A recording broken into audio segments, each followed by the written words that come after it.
Hello friends, हम लोग एडुटेरिया का प्रैक्टिस सेट कर रहे हैं। 71st बीपीएससी के लिए जो प्रैक्टिस सेट मार्केट में आया हुआ है उसी को हम लोग कर रहे हैं। पिछले वीडियो में हमने पहले टेस्ट के आधे पार्ट को कंप्लीट किया था। ठीक है, इस वीडियो में जो रिमेनिंग क्वेश्चन है हम उसको करने जा रहे हैं। एक बात ये कि अगर आपने पिछला वीडियो नहीं देखा है तो please go through the first part. Okay, अब इस वीडियो में हम जो क्वेश्चन बचे हुए हैं उसको हम लोग करने जा रहे हैं। ठीक है, पहला क्वेश्चन है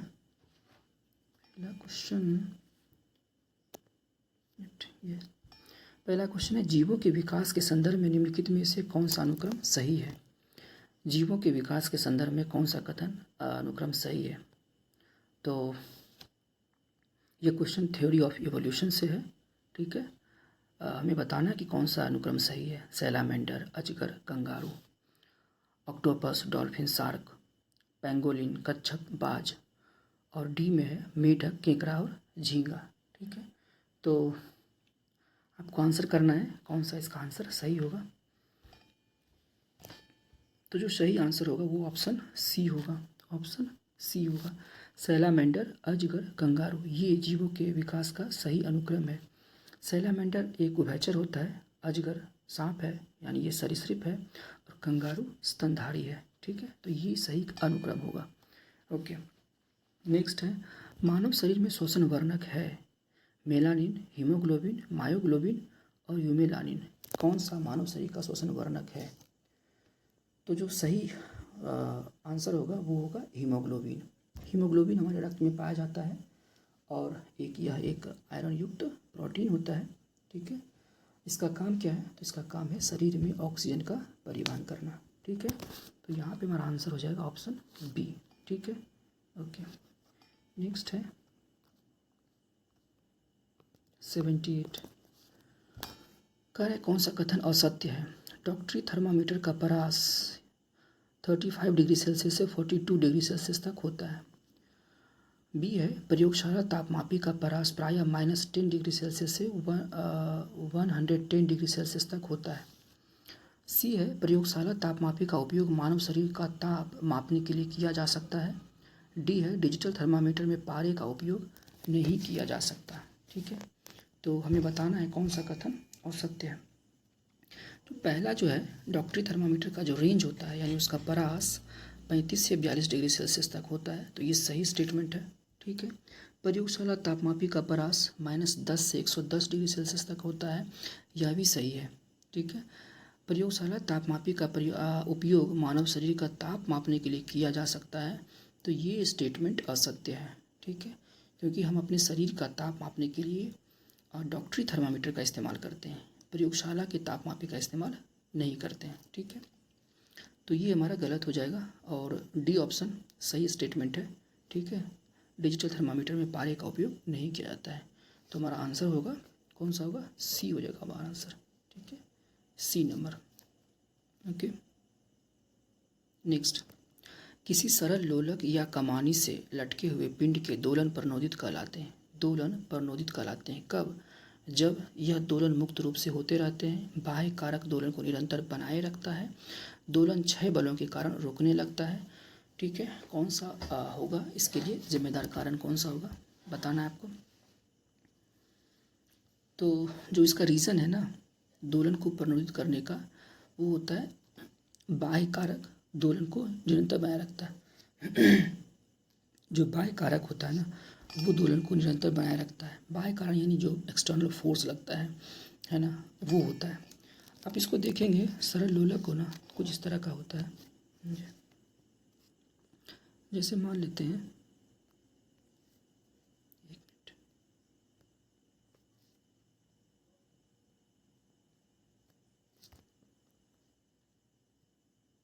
एक मिनट, यहाँ सरल लोलक कुछ इस तरह का होता है, सिंपल पेंडुलम। सॉरी,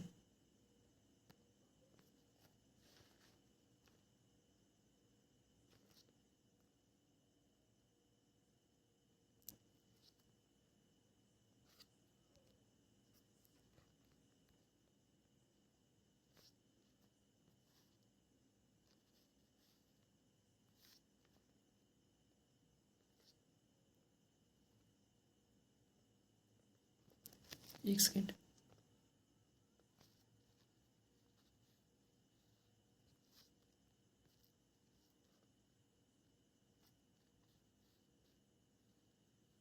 ये ठीक है, ये यहाँ पे जो होता है ना, ये वाला, ये होता है चरम स्थिति, ये होता है चरम स्थिति, ये दोनों, और ये होता है माध्य स्थिति। ठीक है, माध्य स्थिति।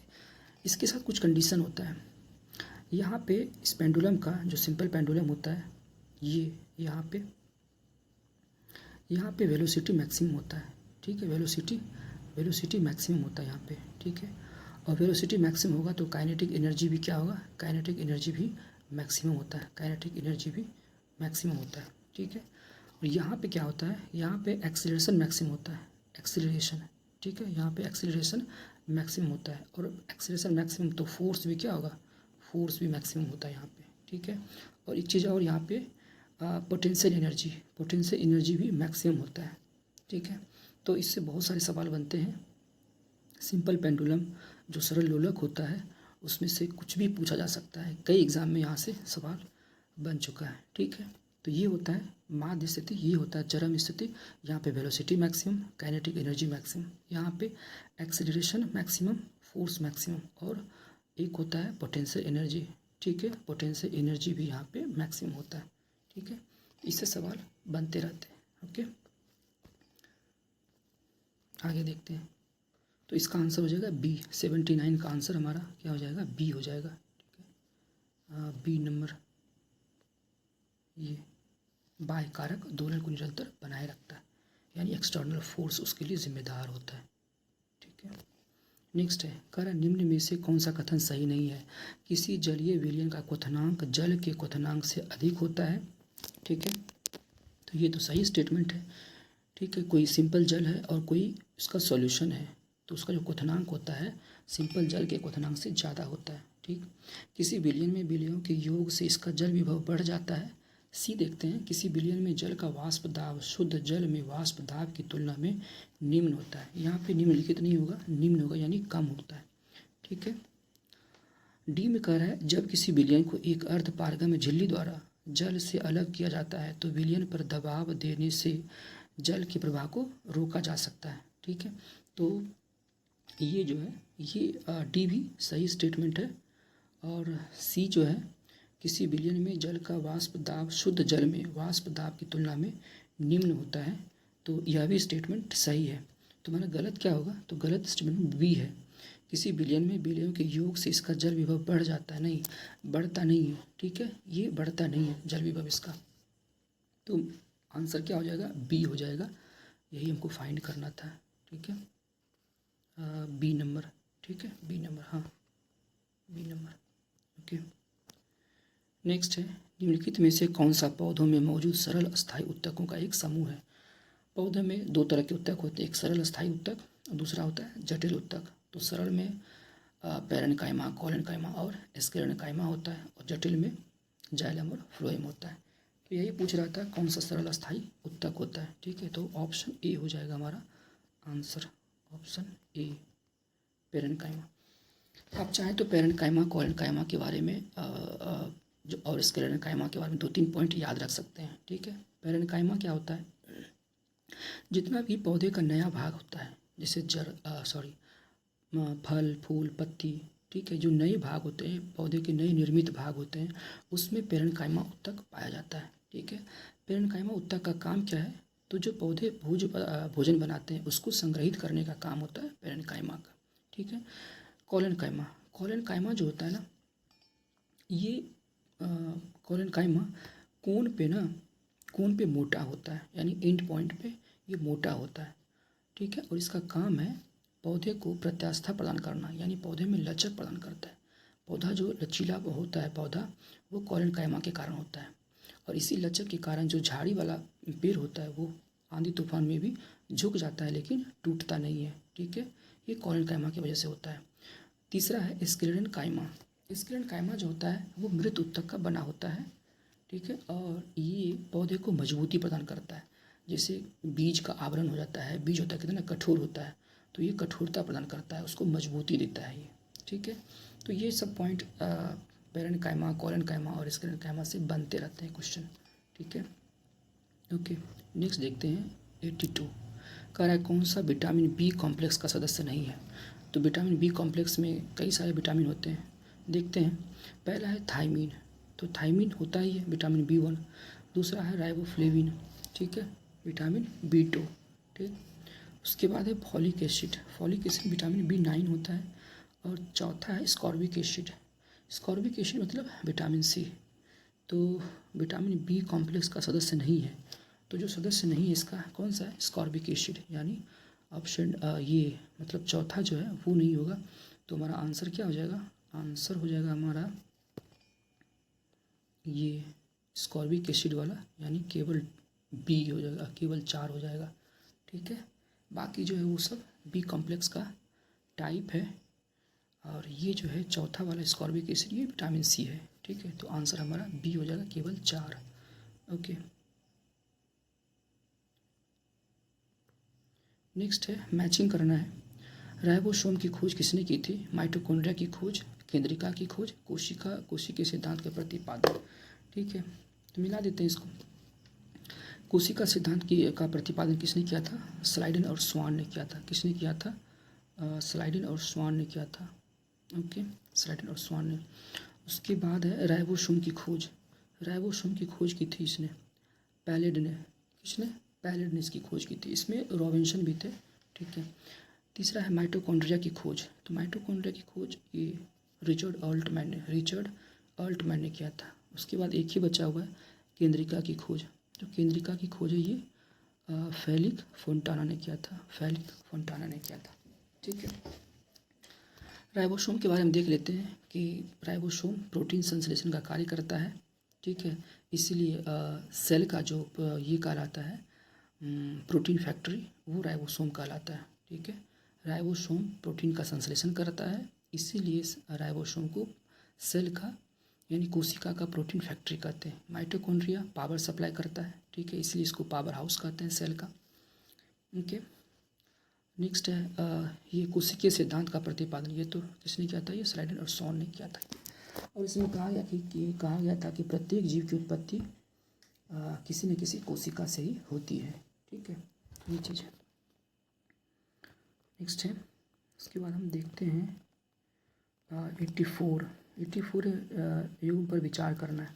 पहला है खसरा रोग जो है किस वायरस से फैलता है, तो मरविली वायरस से होता है ये, ठीक है। खसरा रोग मरविली वायरस से या पैरामिक्सो वायरस, ओके। तो ये तो सही है पहला वाला।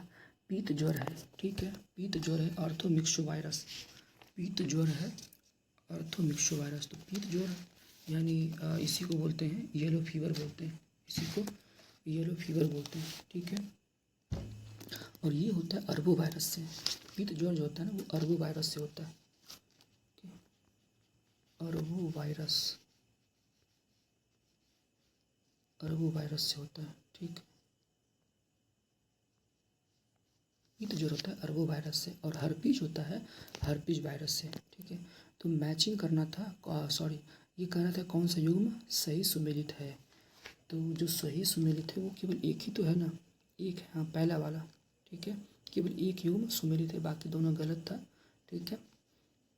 तो हमारा आंसर हो जाएगा ऑप्शन ए, ठीक है, केवल ए होता है, ओके। नेक्स्ट हम देखते हैं, कह निम्न में कौन सा कथन असत्य है। रासायनिक प्रकाशहीन क्रिया में कार्बोहाइड्रेट का निर्माण होता है, पौधे की चौड़ाई में वृद्धि एब्सिसिक अम्ल द्वारा होती है, संघ कार्डेटा के जंतु में पूर्ण विकसित मस्तिष्क एवं तंत्रिका तंत्र पाया जाता है, ठीक है। तो पहला जो है रासायनिक प्रकाशहीन क्रिया में कार्बोहाइड्रेट का निर्माण होता है, यानी जो डार्क रिएक्शन होता है फोटोसिंथेसिस रिएक्शन में, जो डार्क रिएक्शन होता है उसमें कहता है कार्बोहाइड्रेट का निर्माण होता है। तो ये सही स्टेटमेंट है, क्योंकि जो डार्क रिएक्शन होता है ना वो उसी में कार्बोहाइड्रेट यानी ग्लूकोज का निर्माण होता है। फोटोसिंथेसिस प्रोसेस में दो रिएक्शन होता है, एक लाइट रिएक्शन, दूसरा होता है डार्क रिएक्शन। लाइट रिएक्शन से वो फोटोसिंथेसिस की प्रक्रिया शुरू होती है और इसमें NADPH2 लिखते हैं इसको, ठीक है। ये होता है, इसमें बनता है NADPH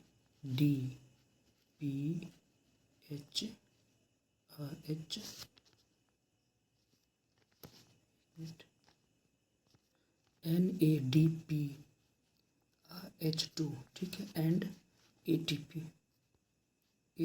ये बनता है लाइट रिएक्शन में, ठीक है। और इसी का इस्तेमाल डार्क रिएक्शन में कार्बन डाइऑक्साइड के साथ होने पर ये बनाता है, ग्लूकोज बनाता है, ठीक है। ग्लूकोज बनाता है यानी कार्बोहाइड्रेट बनाता है, ओके। तो कह रहा है क्या कि रासायनिक प्रकाशहीन क्रिया में कार्बोहाइड्रेट का निर्माण होता है। हाँ, बिल्कुल होता है, यानी कि डार्क रिएक्शन में कार्बोहाइड्रेट का निर्माण होता है, ओके। एक चीज़ और है इसमें कि जो लाइट रिएक्शन होता है, लाइट रिएक्शन वो ग्राना में होता है, पौधे के ग्राना वाले भाग में होता है, और जो डार्क रिएक्शन होता है वो स्ट्रोमा में होता है, ठीक है। लाइट रिएक्शन जो होता है वो ग्राना वाले भाग में होता है, और जो डार्क रिएक्शन होता है ना वो स्ट्रोमा में होता है, ठीक है, स्ट्रोमा में। इसको आप याद रख सकते हैं, यह भी कई बार पूछा जा चुका है ये सब, ठीक है। उसके बाद है ऑप्शन बी, पौधों की चौड़ाई में वृद्धि एब्सिसिक अम्ल द्वारा होता है। ये तो गलत है ना, एब्सिसिक अम्ल तो पौधे का वो वृद्धि रोधक हार्मोन्स होता है, ये वृद्धि को रोकता है, ठीक है, तो ये गलत हो जाएगा। उसके बाद ऑप्शन सी सही स्टेटमेंट है, ठीक है, सी एकदम सही स्टेटमेंट है। तो हमारा असत्य कथन कौन होगा, ऑप्शन बी हो जाएगा, ऑप्शन बी हो जाएगा, ये वाला, पौधे की चौड़ाई में वृद्धि एब्सिसिक अम्ल द्वारा होता है, ये गलत कथन है, ठीक है, ओके। नेक्स्ट देखते हैं, कह रहा कोहनी एवं घुटने की संधि निम्न में से किस अस्थि संधि का उदाहरण होता है। तो कोहनी और घुटने की जो संधि होती है ना वो हिंज संधि का उदाहरण होता है। कैसा होता है, हिंज संधि का उदाहरण होता है ये, क्योंकि हम उसको एक ही तरफ मोड़ सकते हैं, दूसरी तरफ नहीं मोड़ सकते हैं, ठीक है।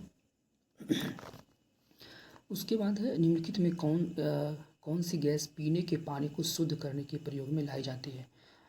तो पीने के पानी के लिए तो जनरल चीज़ है, ठीक है, हम लोग क्लोरीन का इस्तेमाल करते हैं पानी को शुद्ध करने के लिए, चाहे घर का पानी शुद्ध करना हो, स्विमिंग पूल का पानी शुद्ध करना हो, ठीक है, तो हम लोग उसके लिए क्लोरीन का इस्तेमाल करते हैं, ओके। ये हो जाएगा बी, ठीक है, यहाँ पे बी हो जाएगा, इसमें ये था। कह रहा चालक का प्रतिरोध किन बातों पर निर्भर करता है। तो जो चालक का प्रतिरोध होता है लंबाई पर भी करता है, चालक के परिच्छेद के क्षेत्रफल पर भी होता है, ठीक है, चालक के तापमान पर भी होता है, क्योंकि आप इसको इस तरह से देख सकते हैं,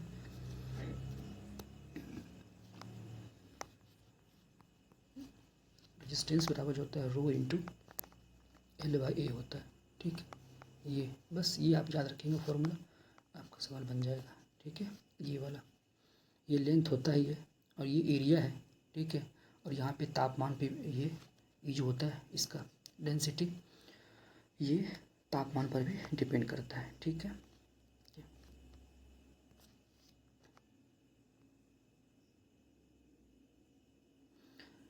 नेक्स्ट है 89th, कह रहा निम्न में से कौन सा एक रेडियो एक्टिव तत्व नहीं है। तो टाइटेनियम, प्लूटोनियम और थोरियम, हमें बताना है कि कौन सा रेडियो एक्टिव तत्व नहीं है। यहाँ पे थोड़ा सावधान होने की ज़रूरत है, क्योंकि ऑप्शन ऐसा है कि लग रहा है कि सारा का सारा रेडियो एक्टिव ही है, ठीक है।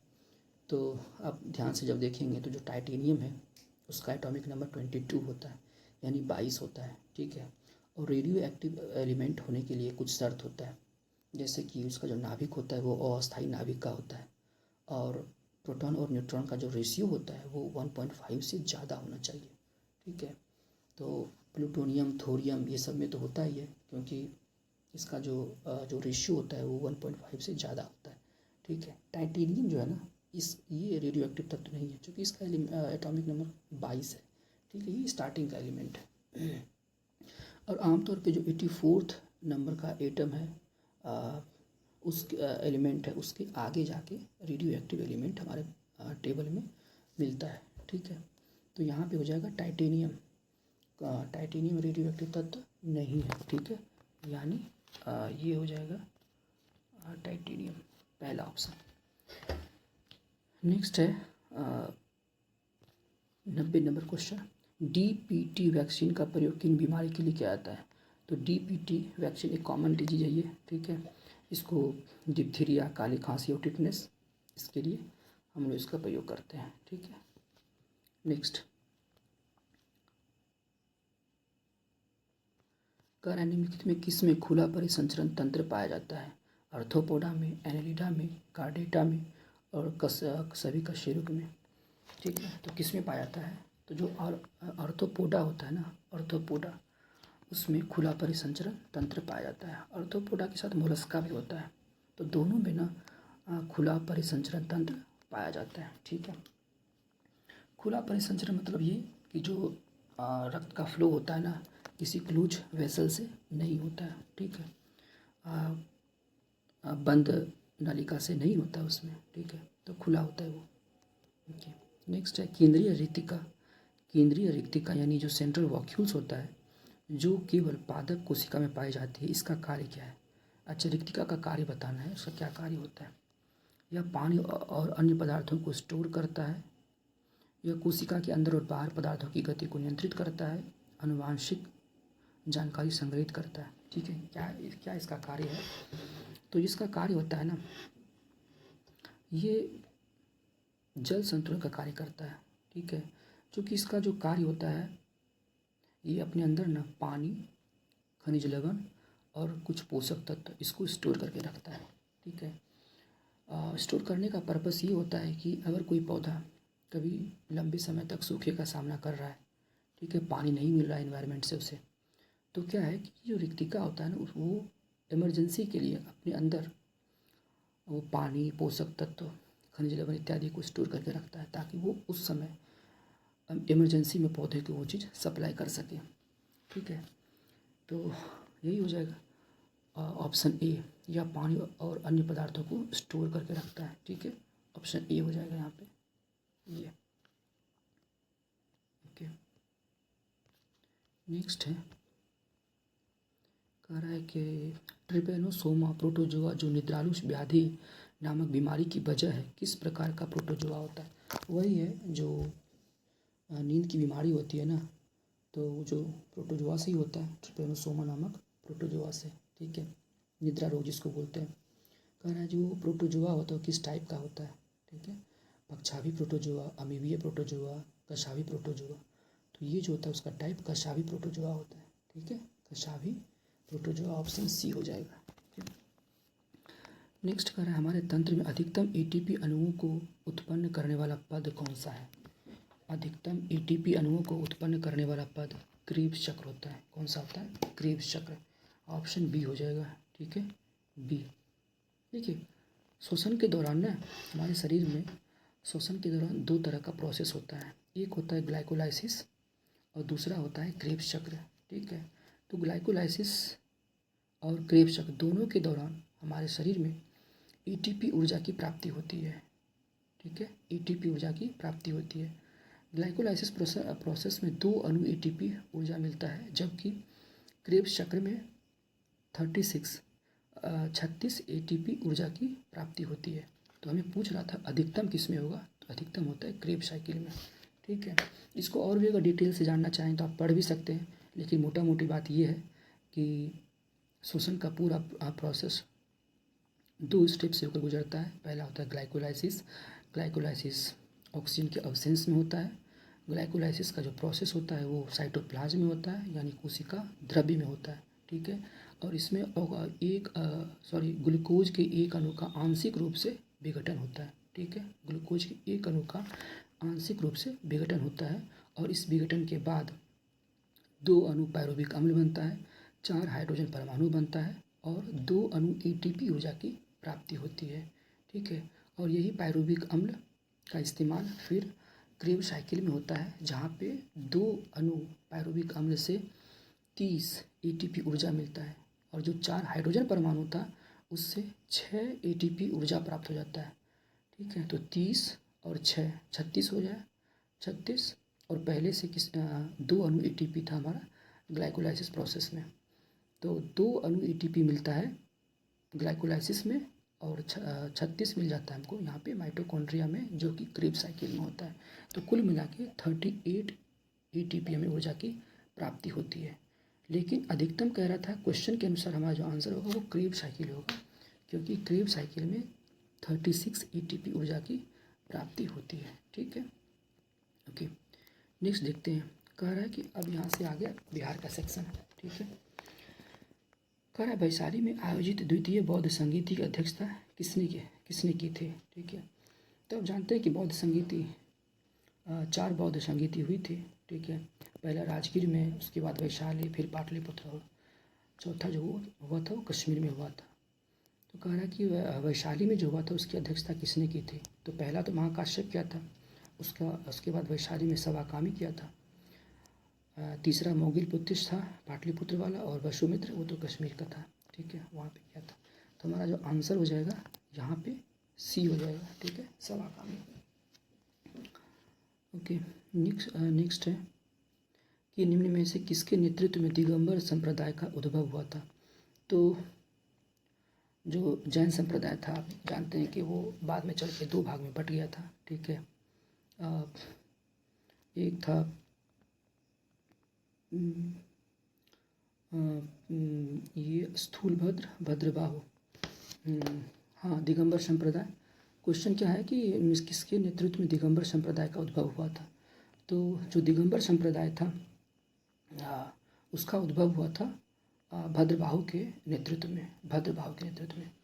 ठीक है, हाँ, भद्रबाहु के नेतृत्व में इसका हुआ था। भद्रबाहु ही कर्नाटक चला गया था, तो इसके नेतृत्व में दिगंबर संप्रदाय का उद्भव हुआ था। ठीक है, उसके बाद है दिल्ली सल्तनत के शासक इल्तुतमिश द्वारा बिहार पर कब आक्रमण किया गया था। तो इल्तुतमिश के द्वारा बिहार पर आक्रमण 1225 ईस्वी में किया जाता है। 1225 ईस्वी में किया जाता है। ठीक है, ऑप्शन कौन सा, ऑप्शन बी हो जाएगा। ठीक है, यहाँ पे बी हो जाएगा, बी। ठीक है, सुशासन के कार्यक्रम के किसके तहत आत्मनिर्भर बिहार के 7 निश्चय 2 को लागू करने के लिए कैबिनेट ने मंजूरी दी।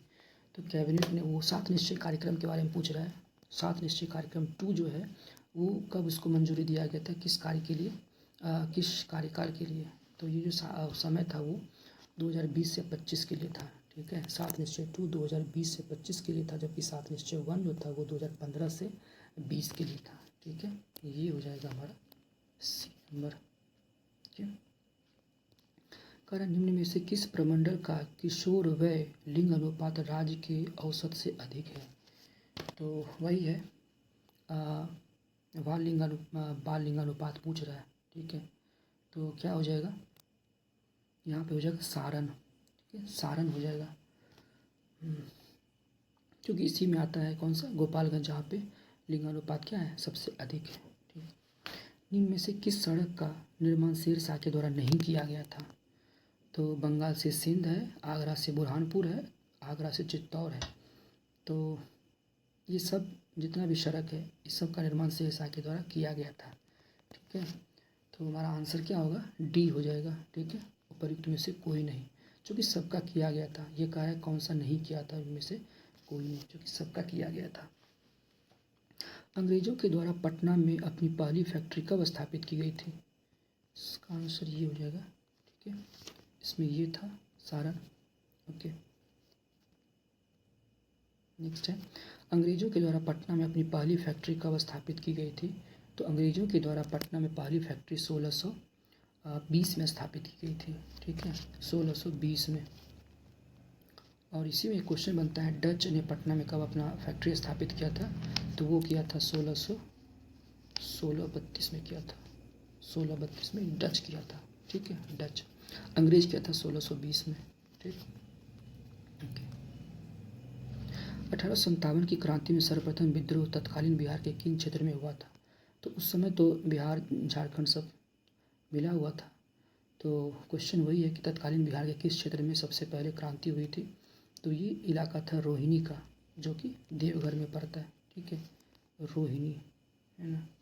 12 जून 1857 को यहाँ पे विद्रोह हुआ था। ठीक है, ओके।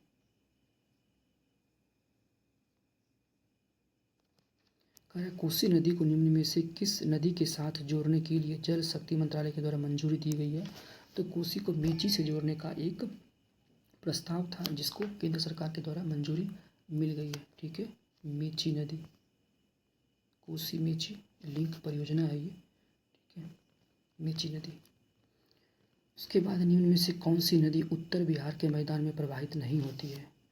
तो ऑप्शन देख लेते हैं। बूढ़ी गंडक है, उत्तर बिहार की नदी है ये। गंडक भी उत्तर बिहार की नदी है। घाघरा भी उत्तर बिहार की नदी है। जो पुनपुन है ना, पुनपुन पुनपुन ये दक्षिण बिहार से आके गंगा में मिलती है, ठीक है। और ये फतुहा के पास, पटना में फतुहा के पास ये गंगा में मिलती है, ठीक है। स्मार्ट सिटी मिशन में बिहार के शहरों की पहचान करना है। तो यही 4 शहर है, पटना है, मुजफ्फरपुर, भागलपुर और बिहार शरीफ है, ठीक है। बिहार शरीफ ध्यान में रखना है, बिहार शरीफ 20 में है। लुप्त प्राय प्रजाति काला हिरन बिहार के किस जिले में पाया जाता है? तो ये बक्सर है, भोजपुर है, कैमूर है, तीनों डिस्ट्रिक्ट में पाया जाता है, ठीक है। तो हमारा आंसर हो जाएगा मोर देन वन, ठीक है, मोर देन वन, ये हो जाएगा एक से अधिक, जो कि तीनों डिस्ट्रिक्ट में पाया जाता है, ओके। अब है बिहार की भूगर्भीय संरचना के संदर्भ में कथनों पर विचार करना है। धारवा क्रम के चट्टानों का निर्माण प्री कैम्ब्रियन युग में हुआ था। तृतीय शैलों का विस्तार चंपारण जिले में है। विंध्यन क्रम के चट्टानों का विस्तार बिहार में नहीं है। उसके बाद है बिहार के मैदानी क्षेत्र में चतुर्थक चट्टानें पाई जाती हैं, ठीक है। तो ये जो है धारवा क्रम के चट्टानों का निर्माण प्री कैम्ब्रियन युग में हुआ, तो ये सही स्टेटमेंट है। तृतीय शैल का विस्तार चंपारण जिले में है, जो सोमेश्वर की श्रेणी है, ठीक है, वो है, तो ये भी स्टेटमेंट सही है। तीसरा क्या है कि विंध्य क्रम के चट्टानों का विस्तार बिहार में नहीं है, तो ये गलत है। विंध्य क्रम के चट्टान का विस्तार बिहार में है, और जो कैमूर और रोहतास का क्षेत्र है वो विंध्य क्रम का ही एक्सटेंशन है बिहार में, ठीक है। तो तीसरा स्टेटमेंट है वो गलत हो जाएगा। चौथा है बिहार के मैदानी क्षेत्र में चतुर्थक चट्टानें पाई जाती है, यह भी सही है। जो मैदानी पूरा इलाका है वो चतुर्थक क्रम की चट्टानों का बना हुआ है। तो हमारा आंसर हो जाएगा 1, 2 और 4, इसलिए ऑप्शन सी हो जाएगा, ऑप्शन सी 1, 2 और 4 वाला, ठीक है, ओके। बिहार के निम्नलिखित जिलों का आरोही दशकीय जनसंख्या वृद्धि के अनुसार सही क्रम क्या है? तो इतना तो याद रखना संभव नहीं हो पाता है, लेकिन अगर आपको एक डिस्ट्रिक्ट भी याद होगा जिसमें दशकीय जनसंख्या वृद्धि सबसे अधिक रही है, वो डिस्ट्रिक्ट है मधेपुरा। अगर आपको मधेपुरा याद है तो आप टिक कर लेंगे अच्छे से, ठीक है, ये मधेपुरा, और हमारा ऑप्शन बी हो जाएगा। सीवान, किशनगंज, मधेपुरा, सबसे अधिक मधेपुरा में जनसंख्या वृद्धि दर रहा है, ठीक है। नेक्स्ट, 11 की जनगणना के अनुसार बिहार के किस जिले में पुरुषों से ज़्यादा महिलाएं हैं? वही फिर से आ गया है, लिंगानुपात का क्वेश्चन है। तो फेमस डिस्ट्रिक्ट अब तो हो गया ये गोपालगंज, ठीक है। लिंगानुपात, सर्वाधिक लिंगानुपात गोपालगंज, सबसे कम है मुंगेर में, सबसे कम मुंगेर में है, ठीक है, ओके। कह रहा है 2001 नहीं, यहाँ पे 11 होना चाहिए। 2011 की जनगणना के अनुसार भारत की जनसंख्या का कितना प्रतिशत बिहार राज्य में निवास करता है? तो ये जनसंख्या 8.6 है, 8.6, ठीक है, 8.6% है, 8.6%, ठीक है। तो ऑप्शन के हिसाब से हमारा ए ऑप्शन हो जाएगा 8.6, okay.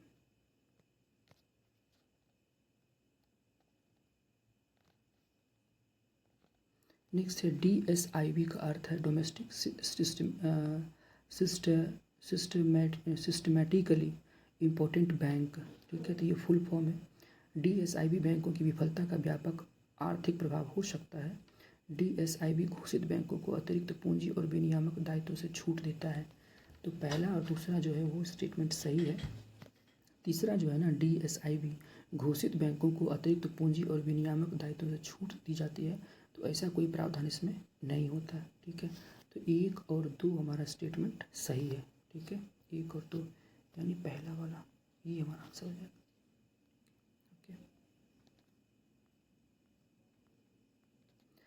Know your medicine KYM app किस मंत्रालय की पहल है? तो ये है मंत्रालय खेल एवं युवा कल्याण मंत्रालय, नो योर मेडिसिन। तो जो खिलाड़ी होते हैं ना, वो ड्रग्स का इस्तेमाल कर लेते हैं, तो उसके बारे में खिलाड़ियों को अवेयर करना है, ठीक है। तो इसीलिए ऐप लॉन्च किया गया है खेल मंत्रालय के द्वारा। ठीक है।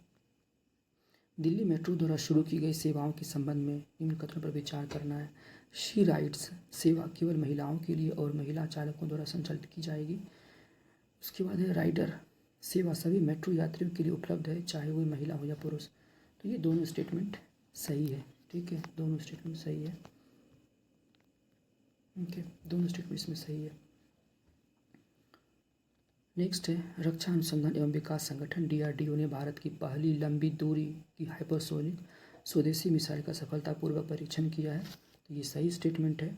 यह 2000 किलोमीटर से अधिक दूरी तक पेलोड ले जाने हेतु डिजाइन किया गया है। यह क्रूज एवं बैलिस्टिक दोनों मिसाइल के फीचर से लैस है। तो बी जो है कि 2000 किलोमीटर से अधिक दूरी तक पेलोड ले जाने हेतु डिज़ाइन किया गया है। इसका जो रेंज दे दिया है ना 2000 किलोमीटर, ये नहीं है 2000 नहीं यहाँ पे, बल्कि 1500 किलोमीटर है। ठीक है, 1500 किलोमीटर है ये, 1500 किलोमीटर है ये। ठीक है, और बाकी 1 और 3 स्टेटमेंट सही है। ठीक है, 1 और 3 स्टेटमेंट सही है। हमारा आंसर ऑप्शन सी हो जाएगा। ठीक है, सी ऑप्शन हो जाएगा यहाँ पे, सी। ओके, कह रहा है भारत में मशरूम से पनीर बनाने की तकनीक को पेटेंट कराने वाला पहला संस्थान कौन सा है। तो ये बिहार के करंट में भी आ सकता है ये क्वेश्चन। तो ये क्वेश्चन है, ये है डॉक्टर राजेंद्र प्रसाद केंद्रीय कृषि विश्वविद्यालय पूसा। ठीक है, ये समस्तीपुर का है। तो यही अभी ऐसा डेवलपमेंट किया है कि मशरूम से पनीर बनाने के लिए उसका जो तकनीक है उसको पेटेंट हासिल कर लिया उसका। ठीक है, पूसा, सी नंबर है। ठीक है, ऑप्शन सी हो जाएगा यहाँ पे, सी। ओके, प्रसार भारती के OTT प्लेटफॉर्म का नया नाम क्या है। प्रसार भारती के OTT प्लेटफॉर्म का नया नाम क्या है। तो ये नाम है वेव्स, वेव्स नाम है, ऑप्शन सी। ठीक है, निम्न में कथनों पर विचार करना है। सिरोफर पंचामृत कलश महाराष्ट्र के कोल्हापुर जिले की पारंपरिक धातु शिल्पकला का उदाहरण है। तो ये सही स्टेटमेंट है। प्रधानमंत्री नरेंद्र मोदी ने इसे दक्षिण अफ्रीका के राष्ट्रपति को उपहार में दिया है। उपहार में तो दिया है लेकिन दक्षिण अफ्रीका के राष्ट्रपति को नहीं, ये दिया गया है नाइजीरिया के राष्ट्रपति को। ठीक है, नाइजीरिया के राष्ट्रपति को ये उपहार में दिया गया। ठीक है, नाइजीरिया के राष्ट्रपति को। ओके, तो एक स्टेटमेंट जो है पहला वाला वो सही हो जाएगा। ठीक है, वो महाराष्ट्र के कोल्हापुर का उसका रिलेशन था वहाँ से, और दूसरा है दक्षिण अफ्रीका नहीं, वो नाइजीरिया हो जाएगा। इसलिए स्टेटमेंट दूसरा जो है वो गलत हो जाएगा। यहाँ पे आंसर केवल एक हो जाएगा, केवल कथन एक सही है, पहला कथन ऑप्शन ए हो जाएगा, ऑप्शन ए हो जाएगा। ठीक है, भारत का पहला मैग्नीशियम पायलट प्लांट कहाँ स्थापित किया जा रहा है।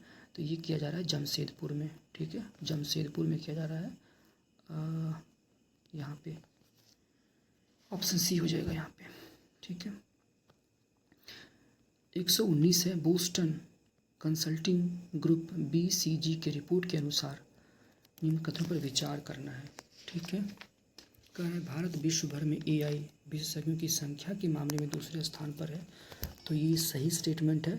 उसके बाद है शोध प्रकाशनों की संख्या के आधार पर भारत चौथे स्थान पर है।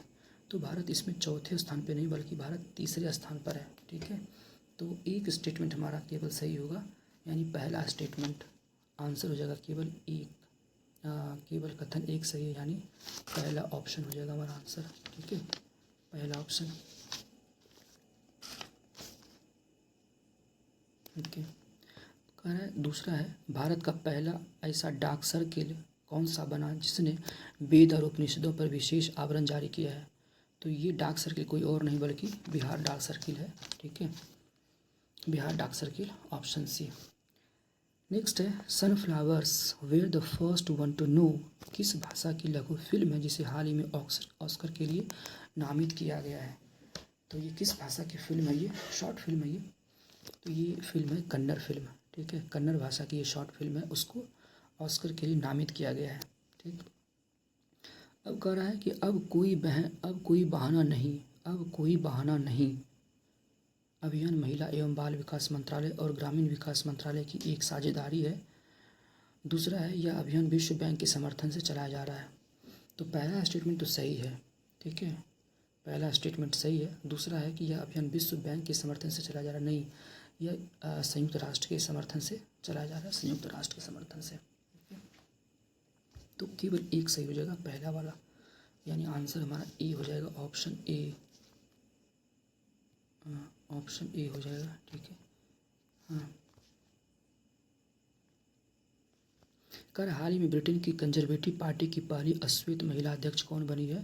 तो ये बनी है केमी बेडेनॉच, केमी बेडेनॉच बनी है, ऑप्शन सी हो जाएगा। ठीक है, हाल ही में इंडोनेशिया के किन 2 ज्वालामुखियों में विस्फोट हुआ है? तो जो विस्फोट हुआ है वो हुआ है कहाँ पे? यहाँ पे हुआ है माउंट मेरापी और माउंट लॉकी लॉकी। ठीक है, माउंट मेरापी और mount Loki Loki, option B हो जाएगा, ऑप्शन बी। ओके, बिहारी योद्धा पुरस्कार योजना का उद्देश्य क्या है? तो इस योजना का क्या उद्देश्य है? 4 स्टेटमेंट है, देखना है कौन सा उसका उद्देश्य है। तो इसका जो सही उद्देश्य है, अवैध खनन की सूचना देने वालों को सम्मानित करना, अवैध खनन की सूचना देने वालों को सम्मानित करना है इसमें। उसके बाद है दुनिया के सबसे कम उम्र के फीडे रेटेड शतरंज खिलाड़ी कौन बने हैं? तो ये बने हैं अनीस सरकार, बने हैं अनीस सरकार बना है। ठीक है, ऑप्शन सी हो जाएगा। इसके बाद देखते हैं कि हाल ही में विवेक देवराय का निधन हो गया, उसके बारे में कथन पर विचार करना है। विवेक देवराय प्रधानमंत्री की आर्थिक सलाहकार परिषद के अध्यक्ष थे, ये तो सही बात है। वह 15 से 19 तक नीति आयोग के सदस्य रह चुके थे, यह भी सही स्टेटमेंट है, यानी दोनों का दोनों स्टेटमेंट ट्रू है। ठीक है, तो दोनों सही है, ऑप्शन सी हमारा आंसर हो जाएगा। कह रहा है मिस यूनिवर्स 2024 का खिताब किसने जीता? मिस यूनिवर्स 2024 का खिताब तो ये जीता है विक्टोरिया कजेर थेल्विग ने। किसने जीता है? विक्टोरिया कजेर थेल्विग ने इसको जीता है। ये कहाँ की है? डेनमार्क की है। ठीक है, आप बता सकते हैं कि मिस इस बार जो बनी है मिस वर्ल्ड बनी है अभी 2025 में, वो कौन बनी है? ठीक है, आप कमेंट कर सकते हैं। नेक्स्ट है वर्ष 2024 का बुकर पुरस्कार किस लेखिका को प्रदान किया गया है? तो ये पुरस्कार मिला है सामंथा हार्वे को, सामंथा हार्वे को। उनकी रचना है द ऑर्बिटल। ठीक है, उसके लिए मिला है सामंथा हार्वे। ये बुक भी आ सकता है, नाम है द ऑर्बिटल। ठीक है, ऑर्बिटल। ओके, उसके बाद है द ऑर्डर ऑफ एक्सीलेंस किस देश का सर्वोच्च नागरिक पुरस्कार है जिसे मोदी को दिया गया है? तो ये कौन दिया है? दक्षिण अफ्रीका, गयाना, मॉरिशस, मालदीव। तो ये दिया है, गयाना दिया है। ठीक है, गयाना की सरकार ने प्रधानमंत्री नरेंद्र मोदी को ये पुरस्कार दिया है। ठीक है, भारत का पहला प्रमाणित ग्रीन म्यूनिसिपल बॉन्ड, भारत का पहला प्रमाणित ग्रीन म्यूनिसिपल बॉन्ड किसने जारी किया है? तो ये जारी किया है गाजियाबाद नगर निगम। किसने किया है? गाजियाबाद नगर निगम, ऑप्शन बी हो जाएगा। नेक्स्ट है प्रेस फ्रीडम इंडेक्स 2025 से संबंधित कथनों पर विचार करना है। प्रथम स्थान पर फिनलैंड है, भारत का स्थान 161वां है, अफगानिस्तान सबसे निचले पायदान पर है। ठीक है, बताना है कौन सा स्टेटमेंट सही है। तो जो पहला स्थान है वो फिनलैंड का नहीं है, वो नॉर्वे का है। किसका है? नॉर्वे का। और भारत का स्थान 161 नहीं 151 है, 151 है। ठीक है, 151वां। अफगानिस्तान सबसे निचले पायदान पर है, नहीं, एरिट्रिया सबसे निचले पायदान पर है। तो तीनों का तीनों जो स्टेटमेंट है वो क्या है? गलत है। कह रहा है कि सत्य कथन का चुनाव करना है, कोई सत्य है ही नहीं। ठीक है, ऑप्शन डी हो जाएगा, इनमें से कोई नहीं। ओके, भारत का पहला AI संचालित real time forest alert system launch करने वाला पहला राज्य कौन सा है? तो ये पहला राज्य है मध्य प्रदेश। ठीक है, ऑप्शन ए मध्य प्रदेश,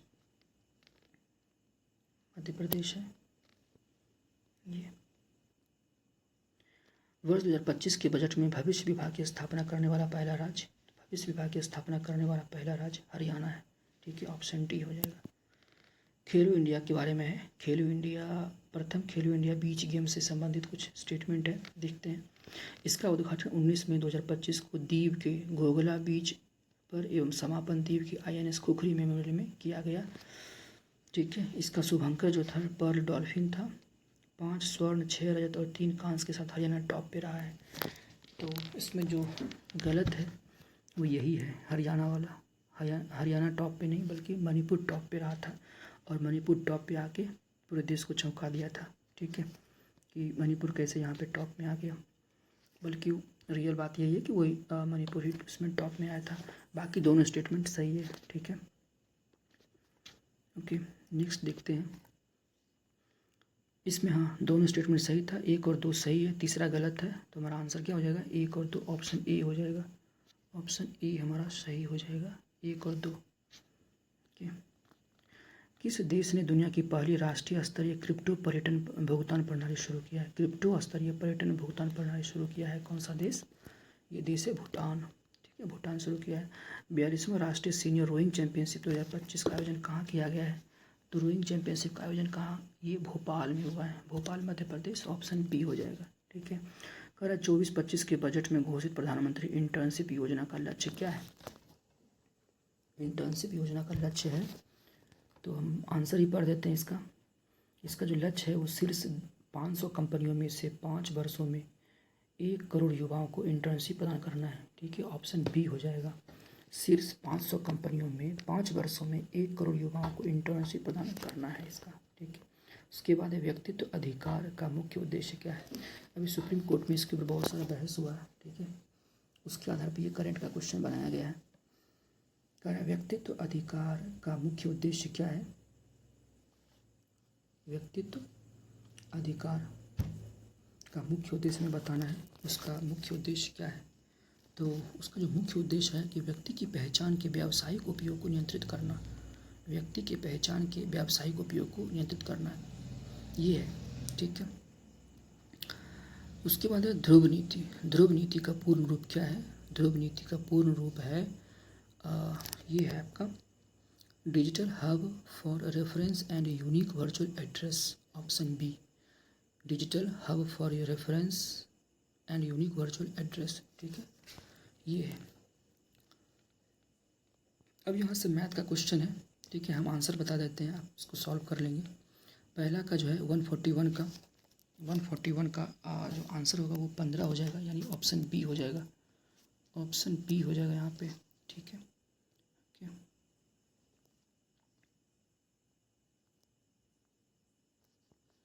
दूसरा है निम्नलिखित रिक्त स्थानों में कौन सी संख्या होगी? तो जो दूसरा 142 है उसमें 36 हो जाएगा, 36, यानी ऑप्शन ए हो जाएगा। Option A. इसका हो जाएगा 143 का, इसमें 112 हो जाएगा, यानी ऑप्शन सी हो जाएगा। 144 में 350 हो जाएगा, ए नंबर। ठीक है, उसके बाद है 145 में 550 हो जाता है, 550, ये सी नंबर। उसके बाद 146 है, 146, इसमें है ये वाला पहला वाला 16,08,000। ठीक है, ये। उसके बाद है 147 में, ये पहला हो जाएगा 4 और 9, ऑप्शन ए। ऑप्शन ए 4 और 9 हो जाएगा, ये 4 और 9। 148 है, इसमें हो जाएगा ये वाला 4.17, बी नंबर 4.17। सी देखते हैं, सी का हो जाएगा डी हो जाए 520 हो जाएगा, डी नंबर 520। ठीक है, और अंतिम क्वेश्चन है, ये हो जाएगा 1 घंटा 1.5 घंटा, इसका ये हो जाता है पहला वाला। ठीक है, ये तो ये अंतिम क्वेश्चन था। ठीक है, इस प्रकार से हम पूरे 150 क्वेश्चन कर लिए हैं। 2 पार्ट में ये हुआ है। ठीक है, वीडियो लंबा हो रहा था इसलिए हम इसको 2 पार्ट में किए हैं। तो आई होप कि पूरा वीडियो आप देख लिए होंगे और सारे क्वेश्चन को आपने अटेम्प्ट किया होगा, और अटेम्प्ट आप अच्छे से किए ही होंगे ताकि आप अपने प्रिपरेशन को इवैल्यूएट कर सकते हैं। ठीक है, सो थैंक यू कि वीडियो में लास्ट तक बने रहने के लिए। Thank you. ओके।